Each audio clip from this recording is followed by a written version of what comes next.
Okay, so you want to own a movie studio, a backlit with your name on the gate, soundstages full of half-built sets, a red carpet rolled out once a year while the whole industry photographs your logo before the trailer even starts. Somewhere in a vault, a library of films with your name attached to the copyright, quietly earning money while you sleep. That's the picture. That's the version of Hollywood every outsider imagines. Here's what's actually going on underneath that picture. A movie studio is not really in the business of making movies, even though that's the part everyone sees. It's a business that owns expensive real estate, finances an inherently unpredictable form of manufacturing, and, if it's built correctly, collects a permanent stream of licensing income off a library of intellectual property that it can keep monetizing for decades after the cameras stopped rolling. The movie is the visible product. The real business is what happens to the rights to that movie for the next 50 years. So why do people still want in? Cultural power is a huge part of it. There is no other industry where owning the business also means you might personally get thanked from a stage in front of 1 billion people during an awards broadcast. There's also the sheer glamour of it, the parties, the premieres, the access to talent most business owners will never meet. And there's the mythology, the idea that one great bet, one film that catches lightning, can pay for a decade of mistakes. That's the appeal. Now let's talk about what it costs to actually do this. The first cost that surprises new entrants isn't the movies. It's the dirt. A functioning studio needs soundstages, and soundstages are not simply large empty rooms. They require specialized soundproofing, massive electrical capacity, reinforced ceiling grids for rigging lights, and climate control heavy enough to keep a 500-person crew comfortable under stage lighting. A modest, purpose-built soundstage facility can run into the tens of millions of dollars. Recent ground-up studio projects in secondary markets have run anywhere from roughly $20 million for a modest multi-stage facility up to well over $200 million for a large studio campus with over a dozen stages. And here's what almost nobody outside the industry realizes. The real estate itself has become one of the single most valuable assets a studio owns, sometimes more valuable than the films it makes. Studio soundstage space in Los Angeles can lease for up to $5 a square foot, compared to roughly $2.25 for ordinary office space and about $1 for standard industrial warehouse space in the same market. That premium exists because there's a hard ceiling on how much soundstage space physically exists, while demand from streamers and traditional studios alike keeps climbing. This is exactly why major institutional investors have piled into this asset class in recent years, with one private equity firm taking a large minority stake in a portfolio of Los Angeles studio lots at a valuation of well over $1.5 billion. In other words, some of the smartest money in finance isn't betting on which movies will be hits. It's simply betting on owning the real estate the movies get made on. Now, the part everyone actually pictures, greenlighting a movie. Major studio productions typically range anywhere from $20 million on the low end to $250 million or more for a tentpole blockbuster, with the average major studio release landing somewhere around $120 million. That number is what the industry calls the production budget, and here's the first trap. That number is never the actual cost of getting the film in front of an audience. It's only half the equation. The other half is what the industry calls P&A, prints and advertising, which covers marketing, trailers, publicity, and the cost of physically distributing the film to theaters. The old industry rule of thumb was that P&A roughly equals the production budget, and recent data on the most profitable studio releases backs that up almost exactly, with average marketing spend on major releases landing right around the same figure as the average production cost. Some of the most extreme examples make the point vividly. One recent horror sequel cost about $22 million to produce but needed $90 million in prints and advertising to actually launch it. A modest concert film's marketing budget ran roughly triple its production cost.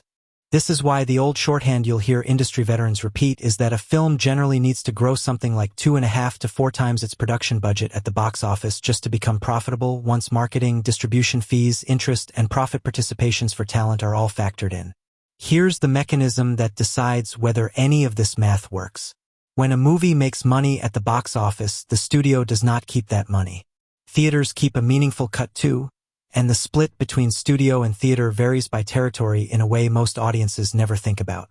As a broad industry rule of thumb, the studio keeps around 50% of box office revenue domestically, closer to 40% internationally, and, in China specifically, only 25%. The studio's actual cut, once you blend all of a film's territories together, is often referred to inside the industry as the rental, and on the biggest, most profitable releases of a given year, that rental typically comes out to somewhere around 45% of the total global box office number you see reported in headlines. This is why a movie that makes its money back at the box office, meaning it grosses the same amount as its production budget, is actually still deep in the red. The studio only ever saw a fraction of that number, and it still has to cover the marketing spend, distribution costs, financing interest, and any profit participation deals cut with major stars or directors before a single dollar counts as actual studio profit.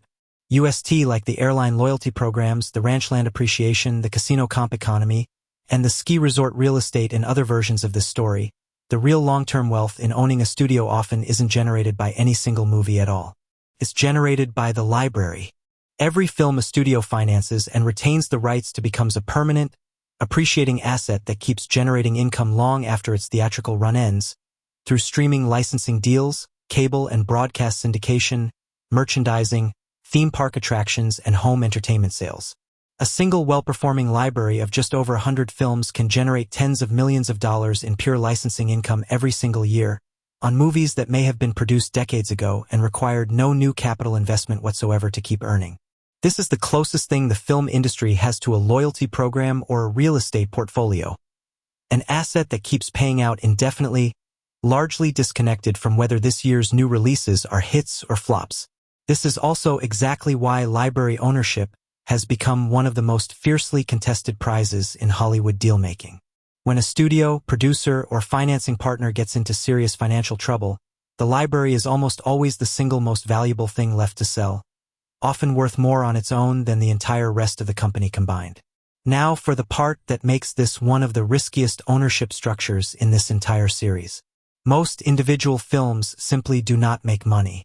Industry estimates have long put the failure rate at somewhere around 80% of theatrical releases failing to turn a profit once every cost is properly counted, and the entire business model depends on a small number of successes covering the losses of everything else, a dynamic that industry veterans sometimes compare to running a wildcat oil drilling operation. Most wells come up dry, and the entire venture survives on the rare gusher. The clearest recent example of what happens when that math stops working is Village Roadshow Entertainment Group, the co-financing partner behind franchises like The Matrix, Joker, Ocean's 11, and Mad Max: Fury Road. In March of 2025, the company filed for Chapter 11 bankruptcy in Delaware, listing roughly $224 million in asset-backed secured notes and another $163 million of senior secured debt. At the moment it filed, the company reportedly had only around $148,000 in cash on hand, barely enough to cover a single week of operations. What actually broke the company wasn't one bad movie. It was two structural problems stacking on top of each other. First, a multi-year legal battle with its longtime studio partner over a single decision, the choice to release one of its co-financed sequels simultaneously in theaters and on a streaming platform, which Village Roadshow argued had cannibalized the film's box office performance and therefore its own financial stake in it. That dispute alone cost the company more than $18 million in legal fees before it was even resolved. Second, and just as damaging, the company had expanded into producing its own independent film and television projects without a major studio partner sharing the risk, a slate that ultimately produced several movies and TV shows, none of which turned a profit. In the end, the only genuinely valuable asset left standing was exactly the thing we just talked about: the library. The company's collection of over 100 films, generating roughly $50 million a year in licensing income, was sold off for over $400 million as part of the bankruptcy proceedings, while the actual working studio business, the part that develops and produces new movies, sold for a small fraction of that figure. The library outlived the studio. Let's run this honestly, the way you'd have to if you were the one signing the checks. The optimistic case: you own valuable, well-located soundstage real estate that stays close to fully leased regardless of which of your own films are hitting or missing, because demand for stage space from outside productions and streamers alone can cover your fixed costs.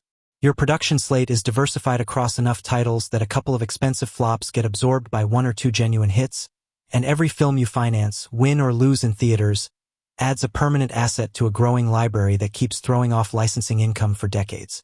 In this world, the movies themselves are almost a marketing function for the real business.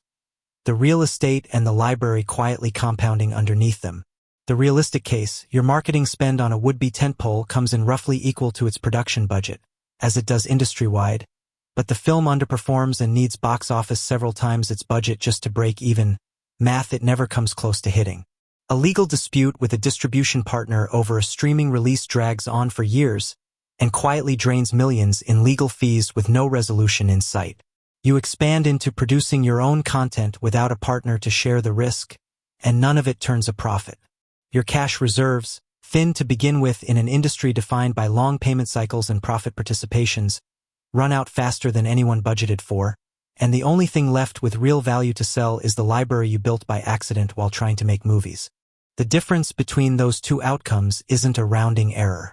It's the difference between a studio that compounds quietly for generations off a library nobody has to actively manage, and one that ends up in a Delaware bankruptcy court with $150,000 in the bank. And the entire industry sits closer to that second scenario than most outsiders assume, because the visible part of the business, the movies themselves, fail far more often than they succeed. So if you still want to own a movie studio, understand what you're actually buying. You're not buying a hit-making machine. You're buying an expensive piece of real estate and an inherently unpredictable manufacturing operation, both of which exist largely to feed something far more durable. A library of intellectual property that, if you protect it and hold on to it, will likely be worth more than everything else you built combined. The movies were never really the business. The rights to the movies were.